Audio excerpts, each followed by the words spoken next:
ప్రస్తుతానికి సార్ లేరు, లేకున్నా మాత్రం మాకు ఫోన్లో మాట్లాడారు. మాకు కనీస అవసరం ఏంటంటే మేమేం అడుగుతామంటే వాటర్, కరెంటు మాకు మేస్తారు, ఇట్లా అవసరం ఉందని చెప్తే సార్ మాకు మాట ఇచ్చారు, చేస్తామన్నారు. అయితే ఇప్పుడు ఎలక్షన్ కోడ్ ఉంది కాబట్టి మిగతా పనులు డ్రైనేజ్ కానీ మాకు అక్కడ ఏ పనులు ఉన్నా కానీ ఎలక్షన్ కోడ్ కాగానే మాకు చేయిస్తామని చెప్పేసి సార్ మాట ఇచ్చారు.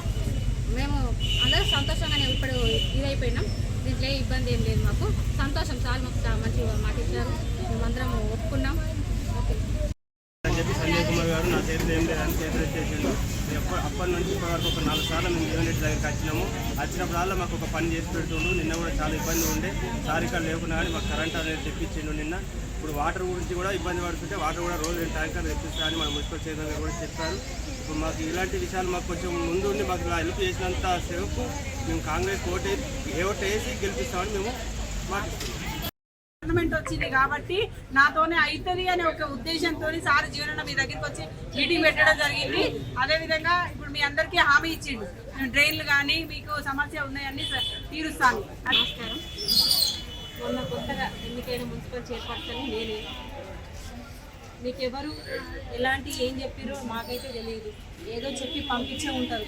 మిమ్మల్ని ఇబ్బంది పెట్టిరని అర్థమవుతున్నది, కానీ దయచేసి ఎవరు ఇబ్బంది పడద్దు. ఎందుకంటే ఏది ఉన్నా కానీ ఇప్పుడున్న ప్రభుత్వం కాంగ్రెస్ ప్రభుత్వం కాబట్టి మీకు ముందు ఏది ఉన్నా కానీ కాంగ్రెస్ ప్రభుత్వమే చూసుకుంటుంది.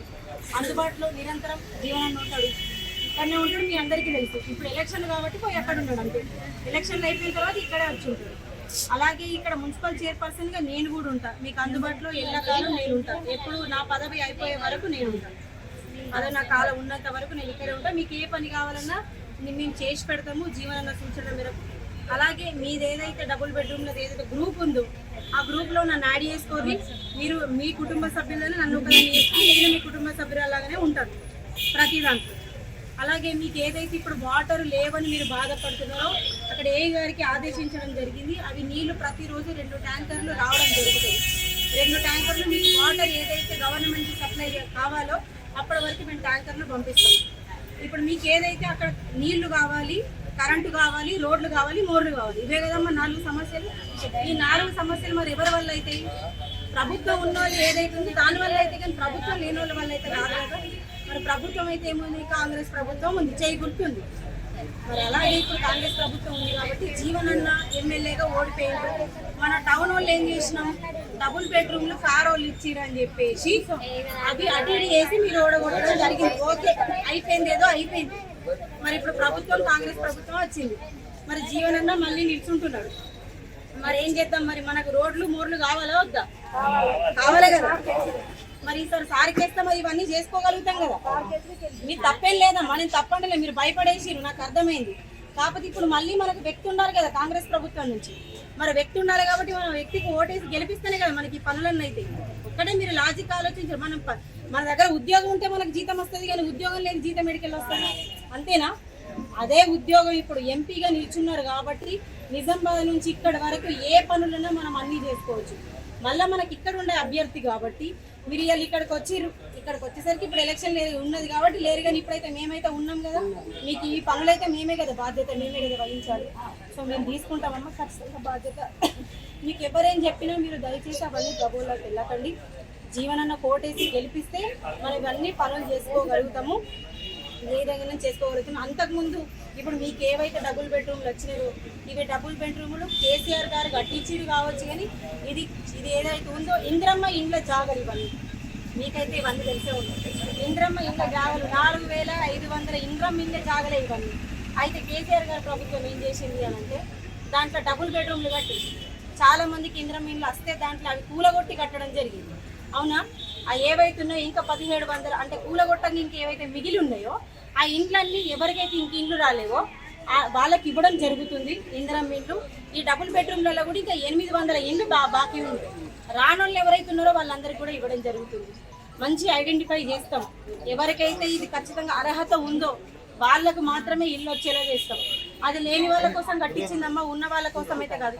ఎవరైతే ఉన్న వాళ్ళు ఉన్నారో కొద్దిగా దయచేసి అందరూ అర్థం చేసుకోవాలి. లేని వాళ్ళ కోసం మాత్రమే ప్రభుత్వం పనిచేస్తుంది. ఇవాళ ఉచిత కరెంట్ మీ అందరికి వస్తుందమ్మా. ఎలక్షన్ కోడ్ ఉంది, నువ్వు ఎట్లా పెడతావని అవతల పార్టీ వాళ్ళు వచ్చి అడుగుతావు. నువ్వు ఎలక్షన్ కోడ్ లో పని ఎట్లా చేస్తావని నన్ను బెదిరిస్తారు, అవునా కాదా? నేను పని చేయరాదు, ఇదంతా మీ అందరికీ తెలుసు. మరి నేను పని చేయాలంటే ఎలక్షన్ కోడ్ అయిపోవాలి. అట్లాగే ఏవైతే మీకు కొన్ని పథకాలు ఇప్పుడు కొంతమంది అందరికి అందుతున్నాయమ్మా, కొంతమందికి 1% ఎవరికైతే అందుతలేవో ఆ పథకాలన్నీ ఆఫ్టర్ ఎలక్షన్ కోడ్ అంటే జూన్ అయిపోతుంది. జూలై తర్వాత మీకు ఆ కోడ్లో ఏవైతే పథకాలు ఆగిపోయినాయో ఆ పథకాలు అన్నీ వస్తాయమ్మా. బీడీ పెన్షన్స్ వస్తాయి, అన్నీ వస్తాయి. ఈ ఇండ్ల గురించి కూడా మీరు ఎవ్వరూ రందిపడాల్సిన లేని వాళ్ళకి ఇండ్లు వస్తాయి, ఉన్న వాళ్ళకి ఎవరైతే ఇండ్లు వచ్చినాయో వాళ్ళందరికీ ఇవి ఏదైతే ఎలక్షన్ అయిపోయిందో దాని తర్వాత జీవనాన్ని గెలిచిన తర్వాత మీ అందరికీ ఇవన్నీ మీరు చేయించడం జరుగుతుంది. కానీ దయచేసి మీరందరూ జీవనాన్న కోటేయించాలి తప్పకుండా, అంటే తప్పకుండా. అందరూ ఎవరు వచ్చినా మీకు పైసలు ఇచ్చినా ఏం చేసినా దయచేసి అవన్నీ పోవద్దమ్మా. ఎందుకంటే మనకు పనులు కావాలి. పనులు కావాలంటే మనకు కావాల్సిన వ్యక్తి మన కోసం ఉండాలి. ఇక్కడ ఉండాలా వద్దా? ఇప్పుడు ఉన్న ఎమ్మెల్యే గారు అయితే ఇప్పుడు నీతో ఆయన చెప్పారు, మీరు ఆ అమ్మాయి చెప్పింది ఇప్పుడు నేను నా ప్రభుత్వం లేదు నేను ఏం చేయలేను అని చెప్పింది. అది వాస్తవం.